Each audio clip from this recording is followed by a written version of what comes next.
Bismillahirrahmanirrahim. Assalamualaikum warahmatullahi wabarakatuh. Welcome back to my channel. Pada video kali ini, saya akan membahas mengenai teknik asesmen non-test. Submateri pertama, pengertian teknik asesmen non-test.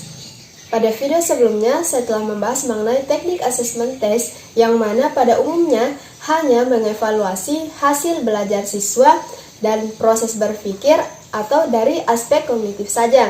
Sedangkan teknik asesmen non-test ini mengevaluasi dalam aspek sikap atau afektif dan keterampilan atau psikomotorik.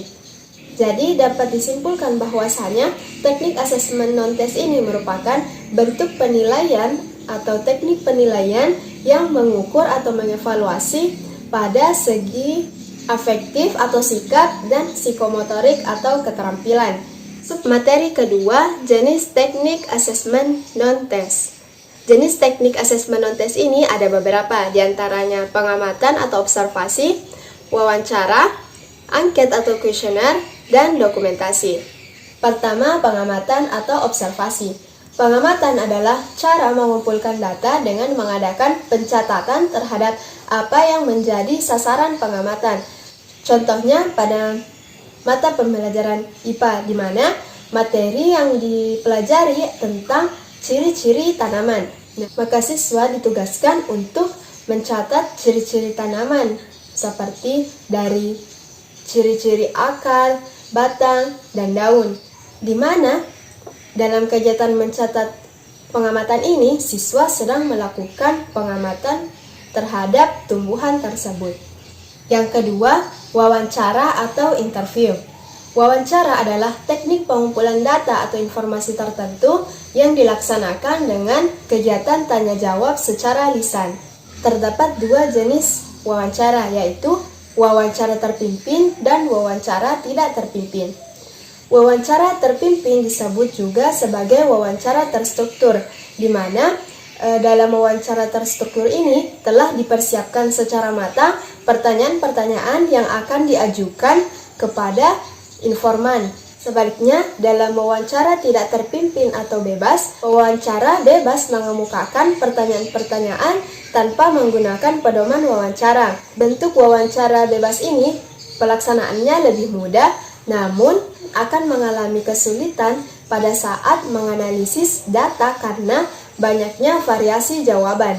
Yang ketiga, angket atau kuesioner.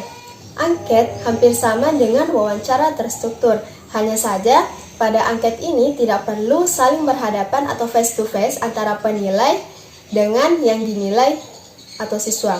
Adapun bentuk jawaban dari angket ini bisa berupa jawaban ya atau tidak, ataupun dalam bentuk pilihan ganda maupun berbentuk skala sikap. Skala sikap yang paling dikenal adalah skala Likert yang berisi pernyataan dengan rentang jawaban tertentu, misalnya dari selalu sampai tidak pernah maupun sangat setuju sampai sangat tidak setuju. Yang keempat yaitu dokumentasi. Dokumentasi merupakan evaluasi mengenai kemajuan perkembangan atau keberhasilan belajar peserta didik yang dinilai melalui pemeriksaan terhadap dokumen-dokumen yang tersedia. Salah satunya melalui daftar riwayat hidup, di mana melalui daftar riwayat hidup ini guru dapat melihat latar belakang siswa yang berupa pendidikan, lingkungan, orang tua, maupun penyakit yang diderita oleh peserta didik ini sendiri. Well, itulah materi yang dapat saya sampaikan mengenai teknik asesmen non-test. Saya harap apa yang saya sampaikan dapat bermanfaat. Lebih dan kurangnya mohon dimaafkan. Terima kasih. Wassalamualaikum warahmatullahi wabarakatuh.